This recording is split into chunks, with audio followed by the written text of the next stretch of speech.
All right, Shalom to the elect of Israel. I want to start by giving all the praises, honor, and glory to whom it rightfully belongs, which is Yahweh, Bahashem Yahweh Shai, Bahashem Rakakodash. And what I said was all the praises, honor, and glory belongs to Yahweh, who is the Heavenly Father, whom the world ignorantly calls God, in the name of his Son, Yahweh Shai, who was the Messiah, whom the world ignorantly calls Jesus, in the name of the Holy Spirit, which in Hebrew is Rakakodash.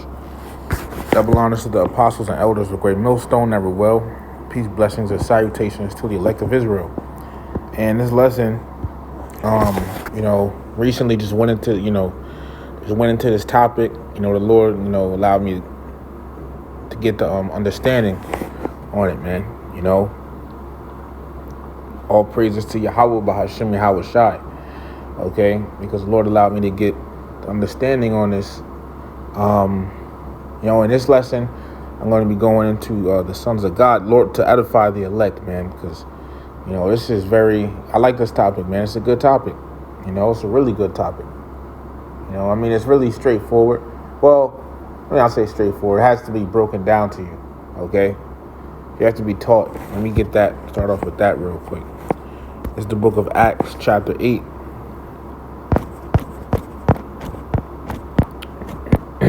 Verses, start at verse 20. I'll get to the point. Acts 8, 30 and 31. It says, and Philip ran thither to him, Philip the apostle. He saw somebody reading a book out of the scriptures, right? It says, and heard him read the prophet Isaiah, which is Isaiah, and said, understandest thou what thou readest? And the apostle Philip asked this man, he said, do you understand what you're reading? And he said, how can I, except some man should guide me, meaning teach me? And he desired Philip that he would come up and sit with him, right? So you have to get taught, by the correct teachers, which are our apostles and elders of Great Millstone and the like-minded brothers under them, all right? You have to get taught, all right? Other than that, come up with another wayward doctrine, or off doctrine, all right? You have to get taught, man. That's point blank period. Let's make sure the mic is on, all right? So, without further ado, all right, and I'll be switching back and forth, okay?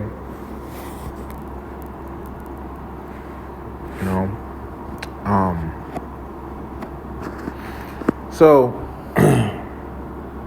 anyways, let me go ahead and get started. So, this is the book of Genesis, chapter 4, starting in verse 1, King James Version. And Adam knew Eve his wife, meaning Adam slept with Eve. It says, and she conceived and bare Cain, and said, I have gotten a man from Yahweh, right? And Cain, Cain's, because in the Bible you have three classifications of men: sons of God, sons of men, and sons of the wicked. So the sons of God, right? They're the Israelites before they were called Israelites.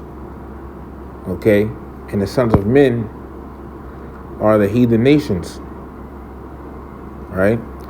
And the sons of the wicked, all right, are the Edomites.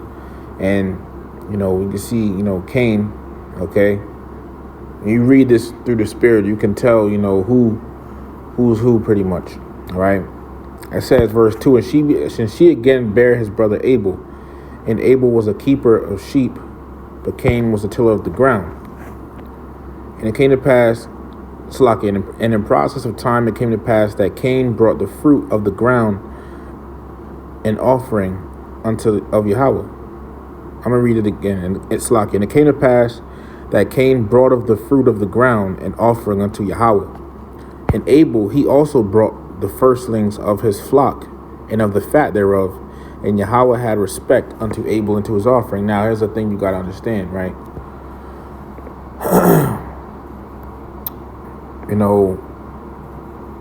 The laws of Yahweh, Bahashem Yahweh Shai, right, were around before they were written on stone, in the time of Moses, because some people might think that the laws, statutes, and commandments only came into be when Moses was around, when Moses had got him from Mount Sinai and everything.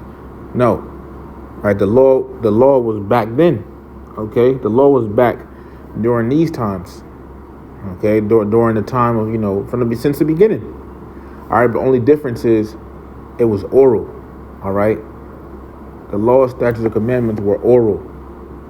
Okay, they were spoken to you. They were passed down to you. All right, and that's what, and that was what Adam did. Okay, because they were given to Adam. All right, let me get a scripture. The ways of righteousness. This is the book of 2nd Ezra, chapter 3 and verse 7. I'm going to start at verse 5. And gavest a body unto Adam without soul, which was the workmanship of thine hands, and didst breathe into him the breath of life, and he was made living before thee. All right, and now leadest him into paradise, which thy right hand had planted before ever the earth came forward. And unto him thou gavest commandment to love thy way, which he transgressed, and immediately thou appointest death in him and in his generations, of whom came nations, tribes, peoples, and kindreds out of number. So Adam, right, he had, he was given a way to uphold, which is the ways of righteousness. His lineage, all right, him and his lineage, right. But they had fallen. They had initially fell from that. Okay. So I'm going to go ahead and keep reading, though, because I want to get it. But the point I'm trying to make right now is that, one, the laws were back in this time, because how else would Abel have known to make the correct sacrifice if the laws weren't around? How could there be any decision of wickedness? Or how could there be any distinction? So the laws were around back in this time. You could read other examples, like how Joseph didn't sleep with Pharaoh's wife because it would be adultery. All right. What about Sodom and Gomorrah? They knew that was wickedness. Okay. So on and so forth. All right. But I just want to get to the part where Cain slew Abel, right? So verse 8, it says, and Cain talked with Abel his brother, and it came to pass when they were in the field that Cain rose up against Abel his brother and slew him. Now, real quick, Abel, and I got to go back over this chapter again, all right? So lucky, but Abel in the Hebrew is habal. That says breath, which I believe brothers say it goes back to also meaning vapor, okay? Because, well, I'm not going to say, I think because, all right, but I believe I heard that before, okay? So Cain slew Abel, right? Now let me just jump down. All right, it says in Adam, verse 20, Genesis 4, starting in verse 25, and Adam knew his wife again, and she bare a son, and she called his name Seth. Right, and Seth, let me see what Seth means, right? Seth in the Hebrew is shath. It says compensation. And compensation is, it says something, typically money awarded to someone as a recompense for loss, injury, or suffering. Okay? So compensation is basically, somebody giving you something back, maybe because of a loss, right, or suffering you had went through, It says so I'm going to read it again, Genesis 4:25. And Adam knew his wife again, and she bare a son, and called his name Seth.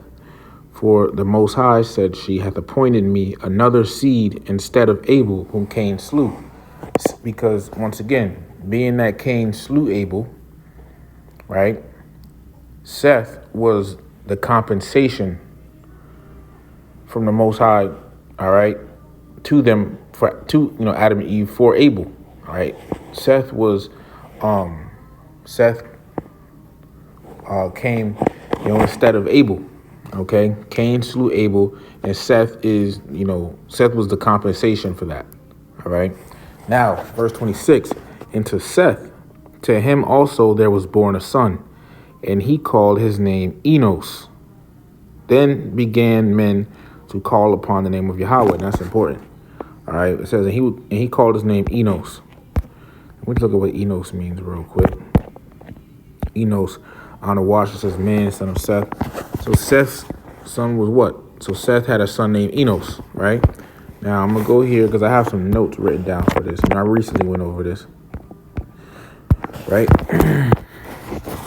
Let me read the note I got here for this. So it says, Seth had a son named Enos, and at that time there was a bold proclamation of the name of Yahweh in the earth, right? So at that time, men started calling on the name of Yahweh, and guess what?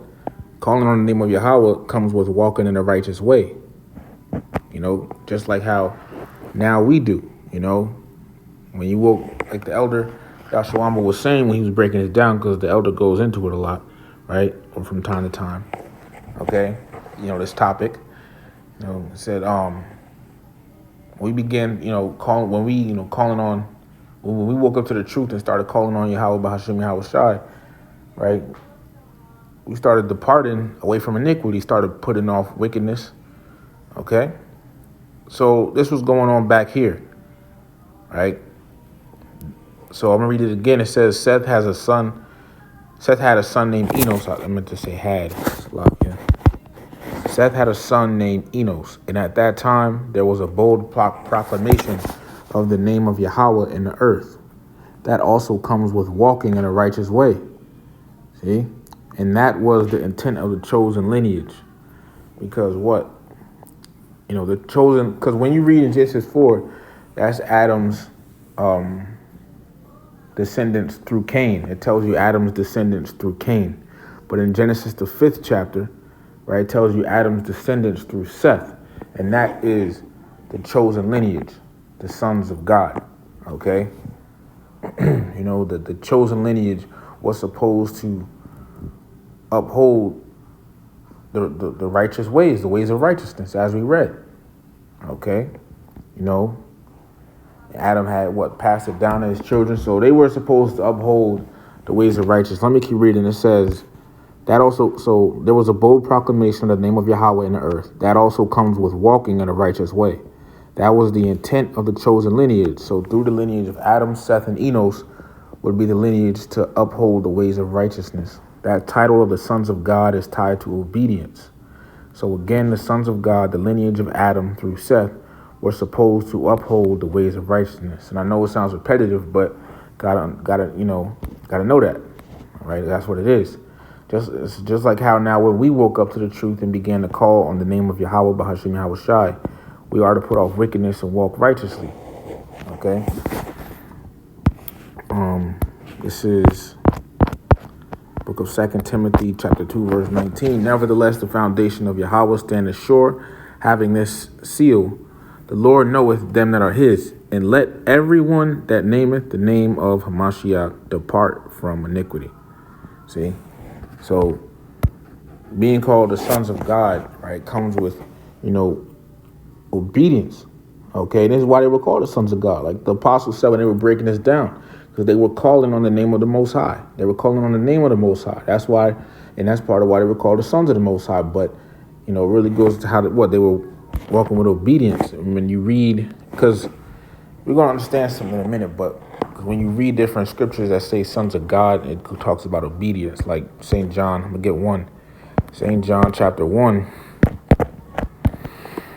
starting in verse 11. It says, he, talking about Yahweh Shai, came unto his own, and his own received him not. Right?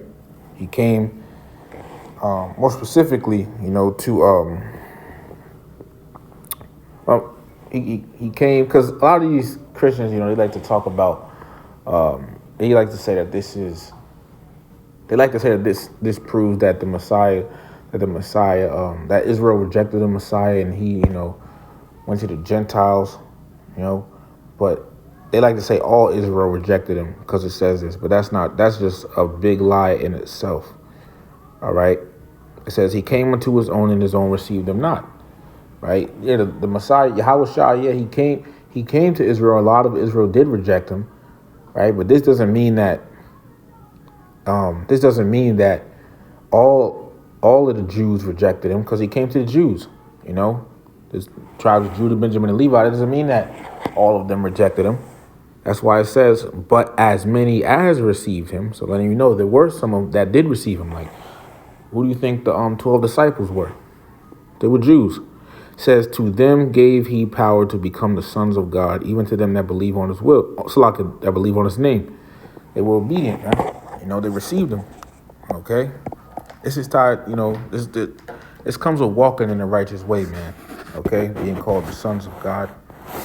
All right, has to do with being obedient. That's why they were, called that. They were calling the name of the Most High. They were to uphold the ways of righteousness. So therefore, called the so that's why they're called the sons of God. Okay, but let me keep going. Genesis chapter 5 and verse 3 now. It says, "And Adam," just jump to verse 3. "And Adam lived 130 years and begat a son in his own likeness after his image and called his name Seth." Right? So at the time Adam had Seth, he was 130 years old. Right? It says, "And begat a son in his own likeness after his image," meaning what? Adam passed down the ways of righteousness to him. I remember we read in 2 Ezra 3 that what? He let me get it again. Salakia.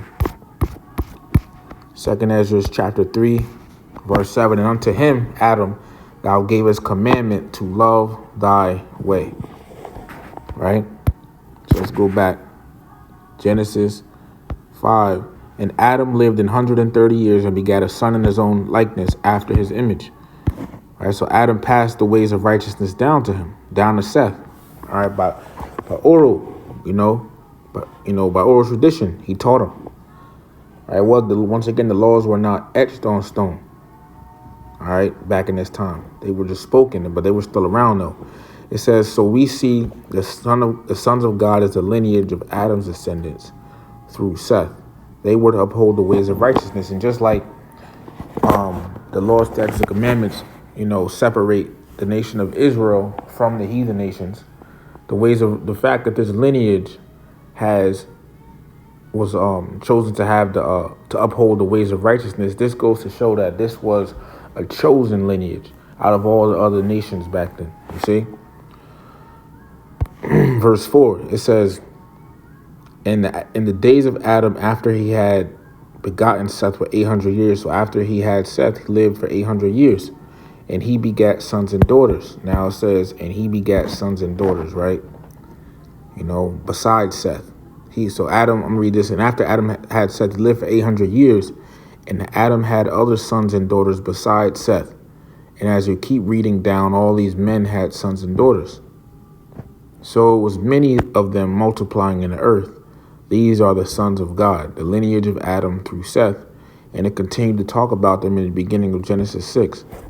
So it says, "In the days of Adam, after he had begotten Seth, were 800 years, and he begat sons and daughters. And all the days that Adam lived were 930 years, and he died." Adam almost lived a full day. Salakia.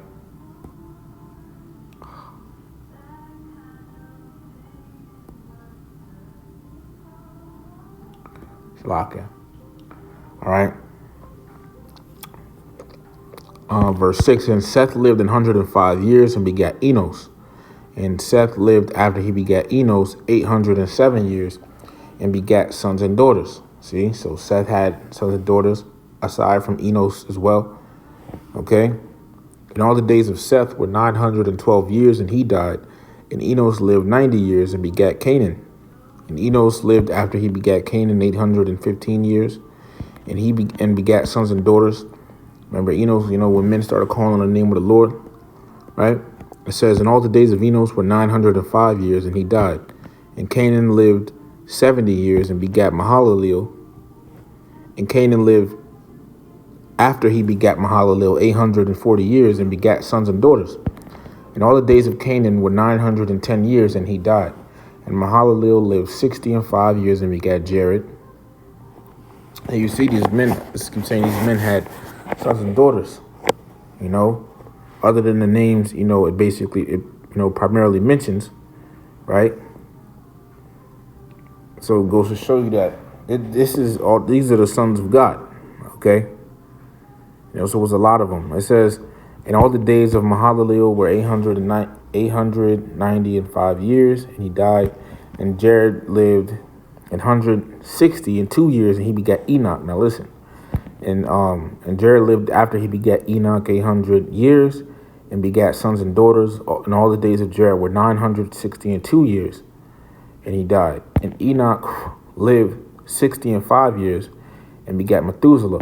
And Enoch walked with the Most High after he begat Methuselah 300 years, and begat sons and daughters. And all the days of Enoch were 365 years, and Enoch walked with the Most High, and he was not, for the Most High took him, right? You know what? Enoch got beamed up, but it says Enoch walked with the Most High. Now, understand something. Walking with the Most High, what does that mean? What does it mean to walk with the Most High? You know, what does that mean? Does it mean like when you're walking down the street and, you know, the sun just pops out from behind the clouds and it hits your face and you just start smiling and walking in slow motion and the leaves falling? No, man. And the leaves fall and run down around about you. No, that's not walking with the Most High. All right. Enoch was walking in the ways of righteousness. Okay.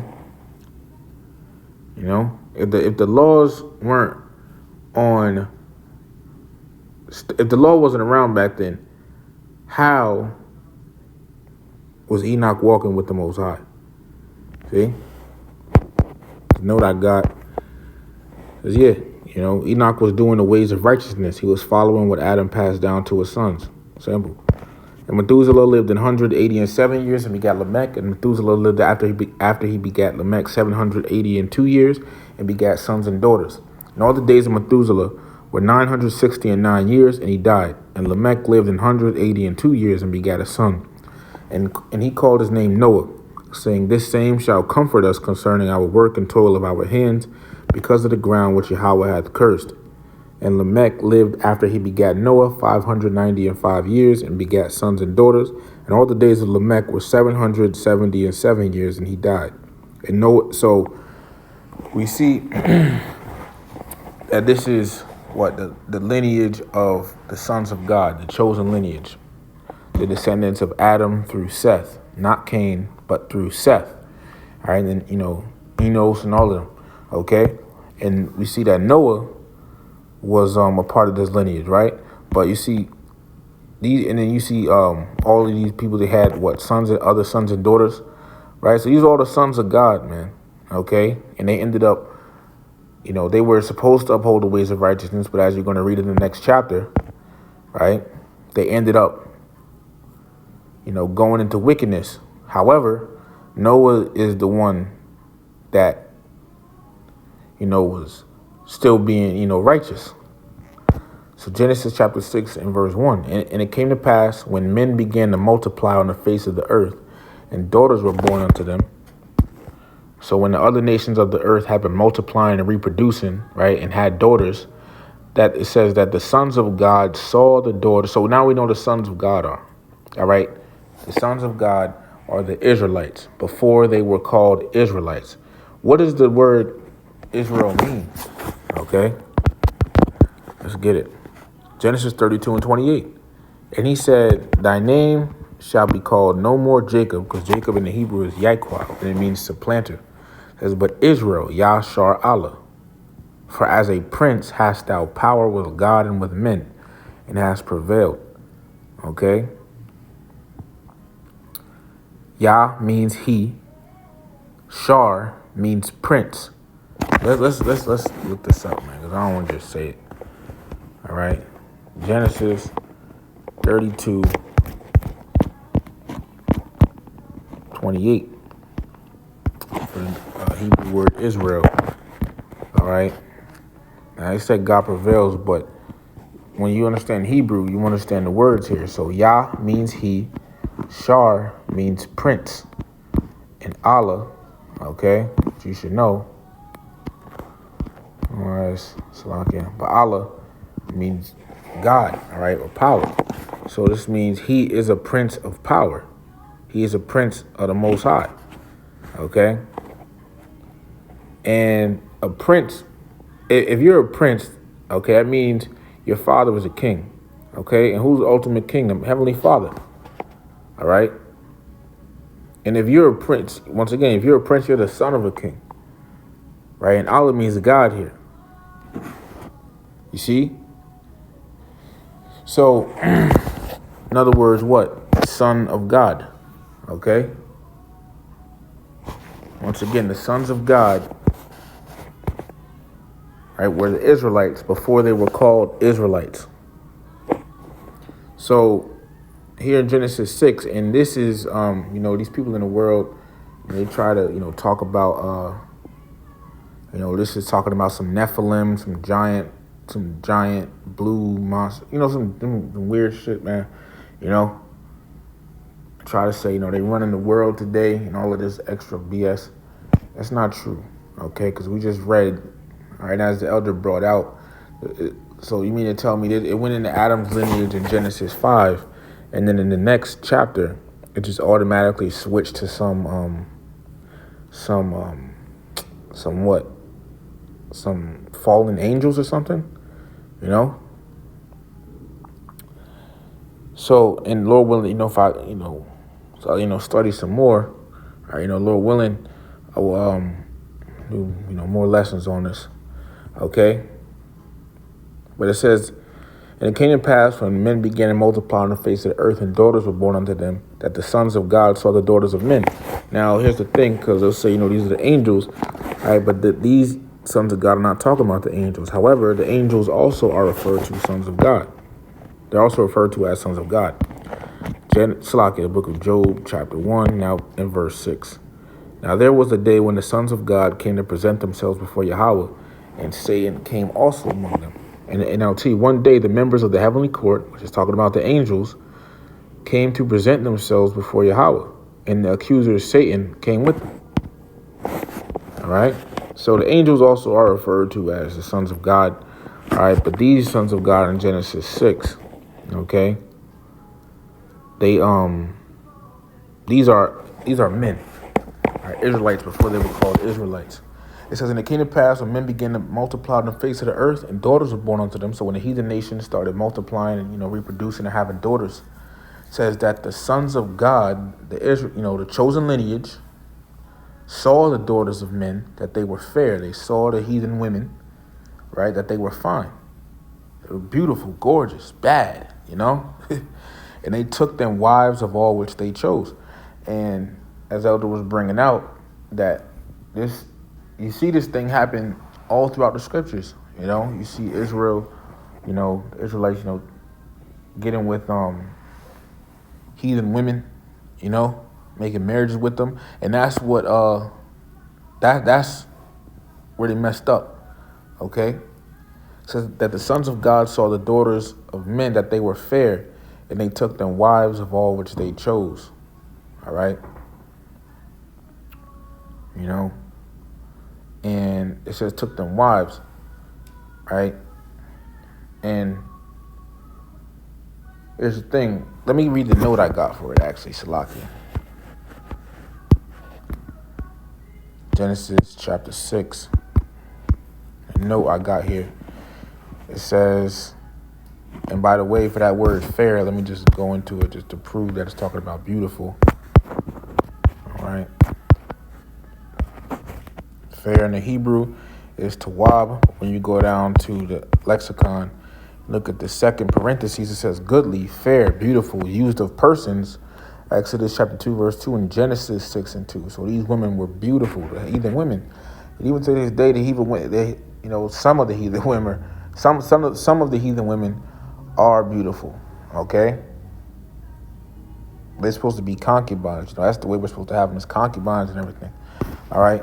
We can't, and then we're not to make marriages with them, all right, like we would, with our Israelite women. See? So I'm gonna read this note I got here. It says, and they took them wives of all which they chose. So the sons of God started making marriages with the women of the other nations, which led to the sons of God taking on the customs of the other nations. They were the Gentiles of their time. All right, and this, it goes to show you that, like, what, even in the Gentiles in the New Testament, or Israelites, this was a common thing with Israel, going after idols and everything, all right, or the heathen women drawing the Israelites off into idols, all right, and other gods, right? If the Israelite men made marriages with them, you see? It says an example of this is King Solomon's wives turning away his heart after other gods. You see? And as it said, and because of this, but let me get that, just a little bit of that real quick. 1 Kings 11, starting in verse 1. But King Solomon loved many strange women, together with the daughter of Pharaoh, women of the Moabites, Ammonites, Edomites, Zidonians, and Hittites, of the nations concerning which Yahweh said unto the children of Israel, Ye shall not go into them, neither shall they come in unto you, for surely they will turn away your heart after their gods. Solomon clave unto these in love. See, and the thing is, some of these other Israelite camps, they, get pissed off when they see Jake with heathen women. And I mean, look, man, you could, a heathen woman, man, like, they're more feminine, all right, than the, I don't even want to speak about our women, but they more feminine. It makes sense why, Jake wants to get with them nowadays, because look at him, okay? But anyways, verse 3, and he had 700 wives, princesses, and 300 concubines. So King Solomon had a lot of women, 1,000 of them. And his wives turned away his heart. See, and that's where the mess up was. Not that he had these other women, all right? You see? But it says his wives turned away his heart. And it said he had 300 concubines, you see? So, which is, that's in the law. All right, verse 4 says, For it came to pass when Solomon was old, that his wives turned away his heart after other gods. And his heart was not perfect with Yahweh his power, as was the heart of David his father. For Solomon went after Ashtoreth, the goddess of the Zidonians, and after Milcom, the abomination of the Ammonites. And Solomon did evil in the sight of Yahweh, and went not fully after Yahweh, as did David his father. Then did Solomon build an high place for Chemosh, the abomination of Moab, and the hill that is before Jerusalem, and for Molech, the abomination of the children of Ammon. And likewise did he for all his strange wives, which burnt incense and sacrificed unto their gods. And Yahweh was angry with Solomon. Why? Because his heart was turned from Yahweh, power of Israel, which had appeared unto him twice. So that was why. All right. Verse 10, and had commanded him concerning this thing, that he should not go after other gods, but he kept not that which Yahweh commanded. So, I'm just getting this to show you an example, of how the heathen women,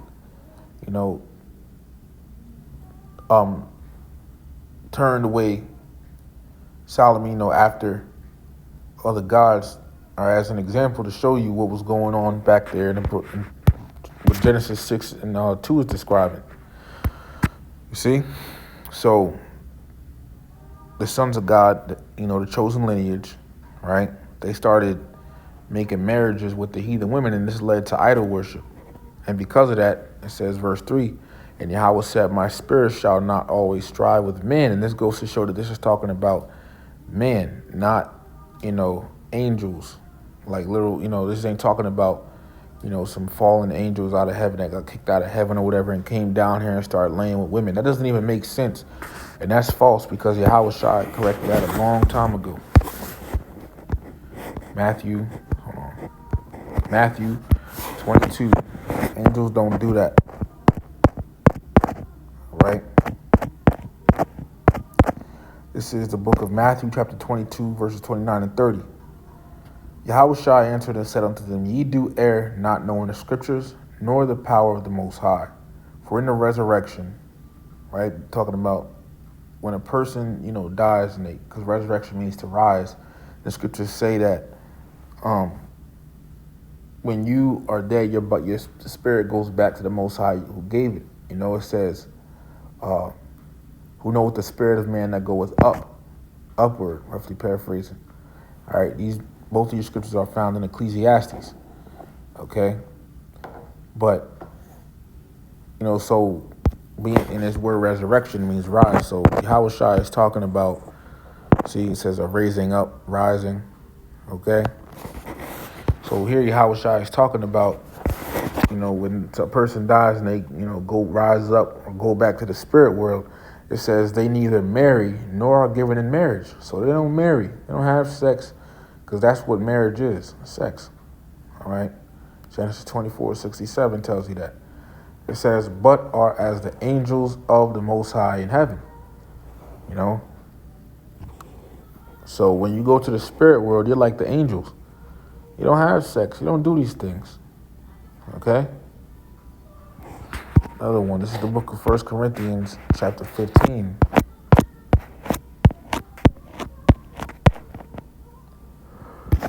At verse 40, Salakia. It says, there are also celestial bodies. Right? These are the type of bodies angels have. And bodies terrestrial. These are the type of bodies we as, mortal men have. But the glory of the celestial is one, right? There are certain things angels can do that we can't do. This explains why one angel killed either 180,000 or 185,000 Assyrians in one night. And by sunrise, it was all dead. They don't get tired. Okay? And the glory, it says, in the glory of the terrestrials is another. But it says the glory of the celestial is one. Angels don't have sex. And the glory of the terrestrial is another. We here in these bodies, we eat, sleep, drink, we get tired, we have sex, these different things. But the point is, angels don't do that. Okay? And Satan never got kicked out of heaven, all right? Man. Satan never got kicked out of heaven. If Satan got kicked out of heaven a long time ago, how the hell would he come amongst the other angels, right, presenting himself before the Most High in Job, the 1st chapter? How does that make sense? That doesn't make any sense. Anyways, it's the book of Psalm chapter 103, verse 20. Bless Yahweh, ye his angels, that excel in strength, that do his commandments, hearkening unto the voice of his word. So the angels obey the Lord. See?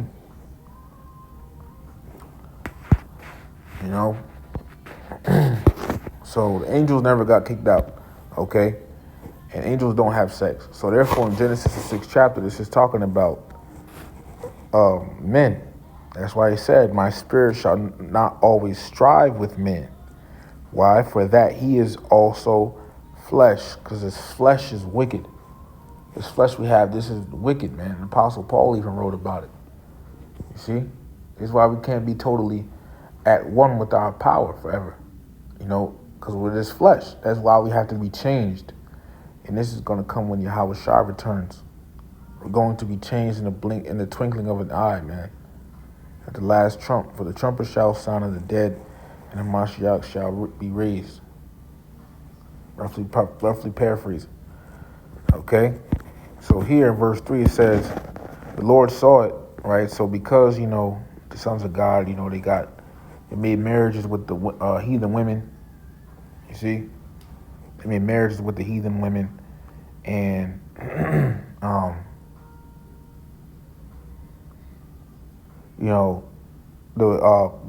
that led to idol worship. That led to the sons of God leaving off the ways of righteousness, right?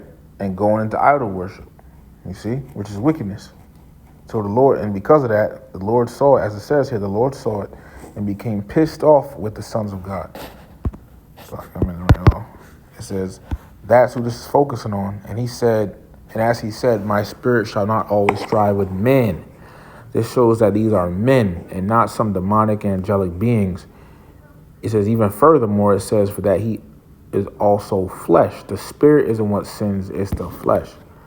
Right? And these are men, the sons of God, who did wickedness, because the heathen women they made marriages with led their hearts away after the idols of the nations. And the sons of God took on the customs of the nations and left off the ways of righteousness. This was wickedness in the sight of the Lord.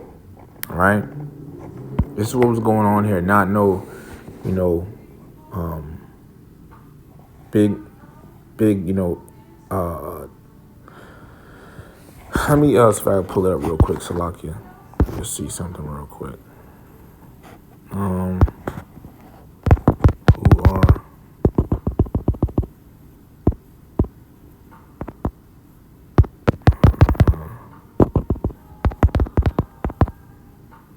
Nephilim. Let me just say the Nephilim.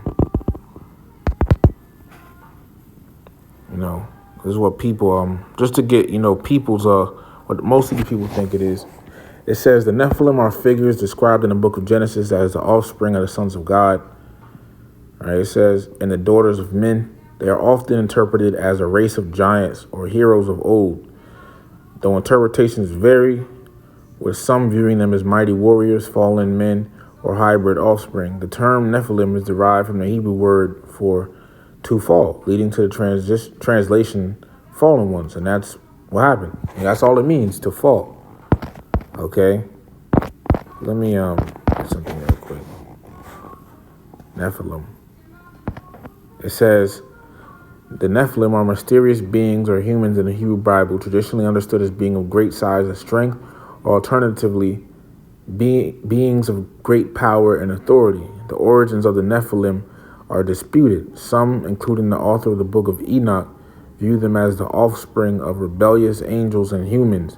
Others view them as descendants of Seth and Cain. All right.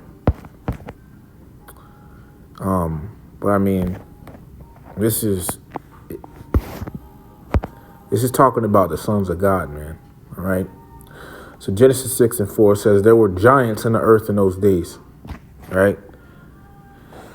And yeah, we were bigger back then, but this isn't because this word giants, right? Let's get it. Okay. It's the book of Genesis chapter 6 verse 4 for the word giants. Right? The Hebrew word is napayal. It's giants and Nephilim, right? But going to the root word, Nepal, all it says is to fall.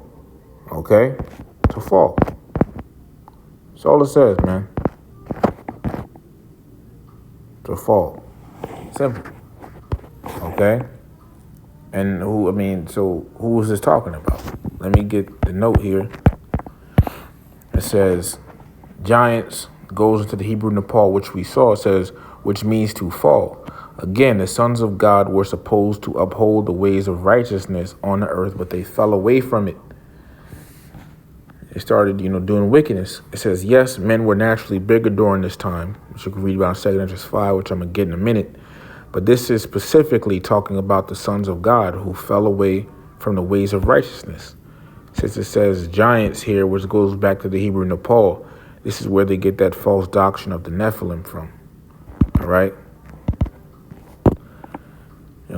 So this is talking about the sons of God, okay, who are the Israelites before they were called Israelites, right? Nepal means to fall. That's all it means, okay? You hear about Nephilim is talking about us. We were those giants, okay?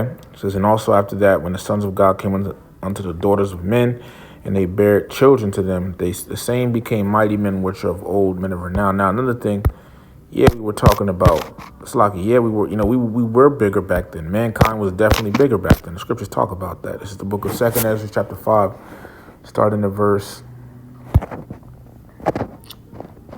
50. It says, and I asked and said, no, I'm going to start at verse 51. It says, he answered me and said, ask a woman that beareth children, and she shall tell thee. So ask a pregnant woman, say unto her, wherefore are unto they whom thou hast now brought forth, like those that were before, but of less stature. So saying, ask a pregnant woman, why are the kids you brought forth now in your older age, right, of less stature than the children you had while you were younger? Verse 53, and she shall answer thee, this is what she's going to tell you, they that are born in the strength of youth are of one fashion, and they that are born in the time of age when the womb faileth are otherwise. See, so she's saying those that are born, when a woman is younger, they're of greater stature, taller, stronger, and all of that. All right, but those that are born less, when she's older, they're of less stature than that. Verse 54 says, consider thou therefore also how that ye are of less stature than those that were before you. So it's telling them, like, look, you, Esdras, you are of less stature than even those that were before you. So like Moses, King David, Adam, sons of God. Ezra was smaller than them. They were, bigger and stronger. All right? Think about Jacob. You think about Isaac, Abraham, some big and strong men. Okay? Adam. Okay? Huge, man. It says, how that ye are of less stature than those that were before you, verse 55, and so are they that come after you less than ye. Right? And including us, we are of less stature than Adam was. Mankind is not as big as they were before. Okay? But when Yahushua returns, it changes the elect. We're going to get that body. It's those incorruptible bodies, right? And we're going to get our massive stature back, okay? Hey, remember Ezra said in the vision he saw a young man who was taller than all the rest. But the rest were still tall. Not as tall as Yahushua, though, but they were still tall. You see? So, yeah, we were bigger back then, but the giants is talking about the sons of God who fell. That's what Nephilim means. It goes back to the Hebrew word Nepal, which means to fall. It's talking about the sons of God who fell away from upholding the ways of righteousness. That's what it's talking about. Not talking about some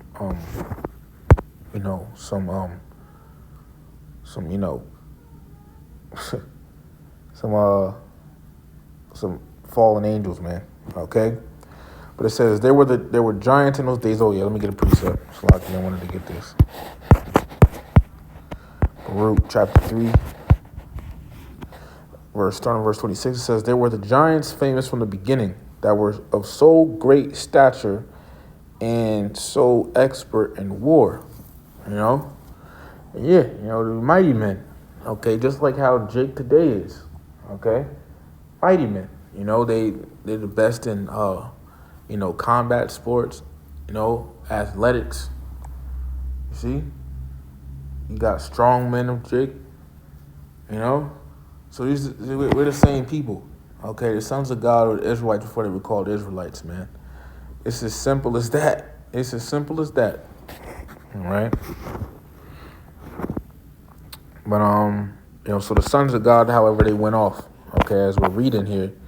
And they went into idol worship, and taking on the ways and customs of the heathen, right? Because that's what happened, That's what happened when, Jake start making marriages with the heathen women.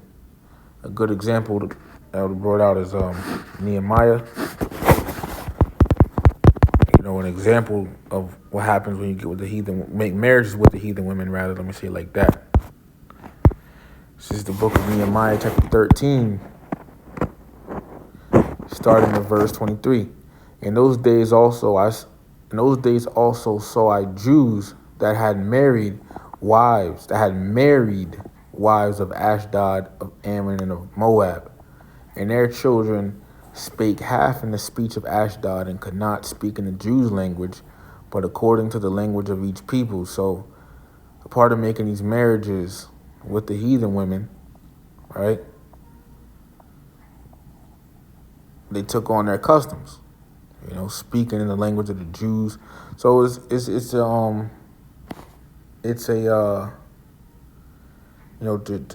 to show you what was going on with the sons of God. This is an example. All right, I'm gonna get this scripture real quick. This is the book of Ecclesiastes, chapter 1 and verse 9. The thing that hath been, it is that which shall be. Right, and in this scenario.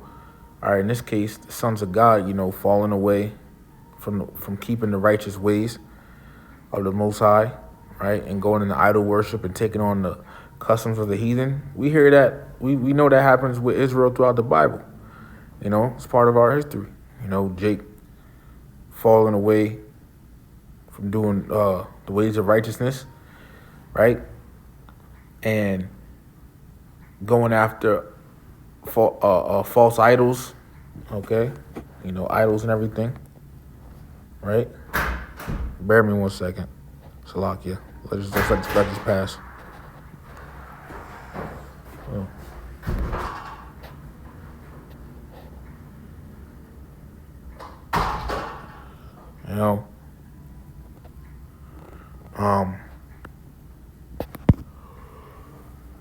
we're taking on the customs of the heathen. You see, this is a thing that hath been. This is that which shall be. So, it's the same. It's the same thing. All right.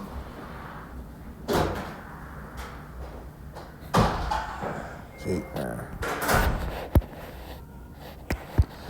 anyways, going back. Okay, so let me go ahead and go back to here. All right, so these giants, these Nephilim, is talking about Jacob. Okay, and yeah, we were mighty men back then. All right, we're still mighty men today. Best in what, boxing, MMA, UFC, racing, all that stuff. It says, verse 5, and the Most High saw that the wickedness of man was great in the earth, and that every imagination of the thoughts of his heart was only evil continually. And it repented Yahweh that he had made man on the earth, and it grieved him at his heart. And Yahweh said, I will destroy man whom I have created from the face of the earth, both man and beast, and the creeping thing and the fowls of the air. For it repenteth me that I have made them. Okay? But look, once again, verse 8, but Noah found grace in the eyes of Yahweh. All right? So remember, the sons of God, they went off. Right? They were following, the ways of the nations, the customs, right? And making marriages with the heathen women. They went off, but Noah stuck to the ways of righteousness. Noah was doing what's right.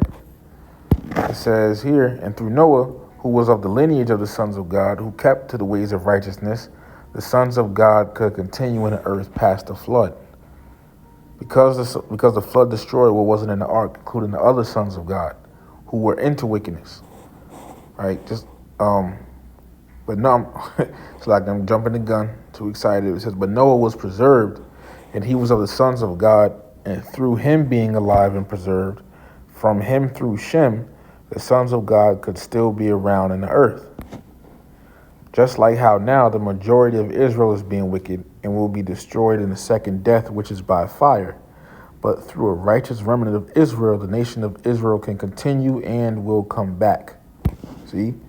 And Noah, unlike his brethren, the rest of the sons of God, stuck to the ways of righteousness. No wonder it says he was a just man and perfect during his time, and that he walked with the Most High. He stuck to the ways of righteousness, unlike the rest of the sons of God. Just like in this time, while majority of Israel is being wicked, a remnant of Israel will be righteous among them. So see, Noah was doing what's right. He was holding on to the ways of righteousness. Verse 9, these are the generations of Noah. Noah was a just man and perfect in his generations and walked with the Most High.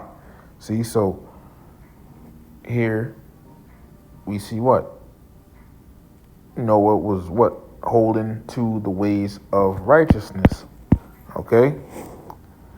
Unlike the rest of the sons of God. So that's, once again, if the laws weren't around at this time, how could Noah be a just man and perfect in his generations? You see? The law was around, but it was passed down orally from Adam, okay? Among, that chosen lineage. All right? See? So there's that. And then, you might ask, well, what about after Noah? You said the sons of God, Adam says, Enos, and then gets to Noah. But what about after Noah? Noah had children, Shem, Ham, and Japheth. And Ham and Japheth are heathens, so are they sons of God too? No. All right? But let me read this real quick. I'm going to get that real quick. Genesis 7:1, and Yahweh said unto Noah, come thou and all thy house into the ark, for thee have I seen righteous before me in his generation. So once again, Noah was doing what's righteous in the eyes of the Most High. Okay? He was sticking to the ways of righteousness.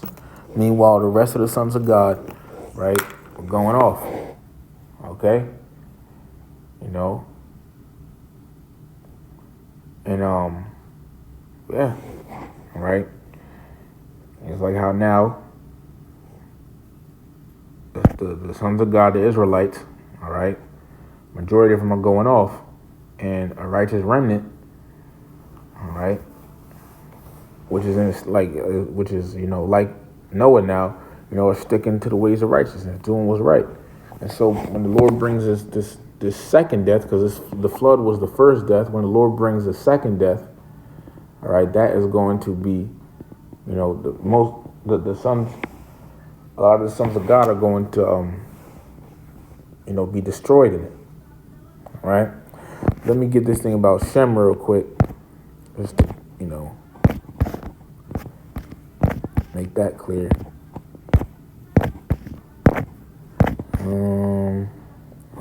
Okay. This is Genesis chapter 9, starting verse 19. And the sons of Noah that went forth of the ark were Shem, Ham, and Japheth. And Ham is the father of Canaan. These are the three sons of Noah, and of them was the whole earth overspread. Okay. Verse 20. And Noah began to be a husbandman, and he planted a vineyard, and he drank of the wine and was drunken, and he was uncovered within his tent. All right. Let me just I'll keep reading. It says, and Ham, the father of Canaan, saw the nakedness of his father and told his two brethren without, and his two brethren that were outside. And Shem and Japheth took a garment and laid it upon both their shoulders and went backward and covered the nakedness of their father, and their faces were backward, and they saw not their father's nakedness. Because once again, ways of righteousness. It was a thing. It was common that the laws were around back then. I'm gonna just say it like that. All right, the laws were around back then.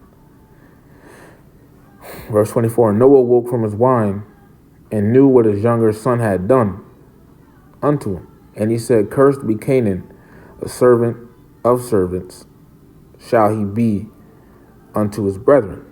And he said, "Blessed be Yahweh, power of Shem, and Canaan shall be a servant." So we see how, the lineage of the sons of God from Noah continues through Shem. All right. Because the Most High shall enlarge Japheth, and he shall dwell in the tents of Shem, and Canaan shall be a servant. And Noah lived after the flood 350 years, and all the days of Noah were 950 years, and he died. All right. So that's the lesson I wanted to do on the sons of God. All right. The sons of God are the Israelites. Okay. Before they were called Israelites. Right. Israel means he is a prince of the power. All right. Or he's a prince of God. Allah means God. All right. Or power. God means power. All right. Allah, God, power. Okay. And prince. That prince is a son of a king. So it's like saying, he is a son of God. Okay. And the sons of God, that shows you that the sons of God also shows you that the sons of God were the Israelites before they were called Israelites. Okay. And the Nephilim are the sons of God, because why? Nephilim goes back to the Hebrew word Nepal, which means to fall, and the sons of God were to uphold the ways of righteousness, but they fell from it. Okay. So, Lord willing, this lesson was edifying to the elect, giving all praises, honor, and glory to Yahweh, Bahashem Yahweh Shai, Bahashem Akakwadash, double honors to the apostles and elders of Great Millstone, every well. Peace, blessings, and salutations to the elect of Israel. Shalom to the elect.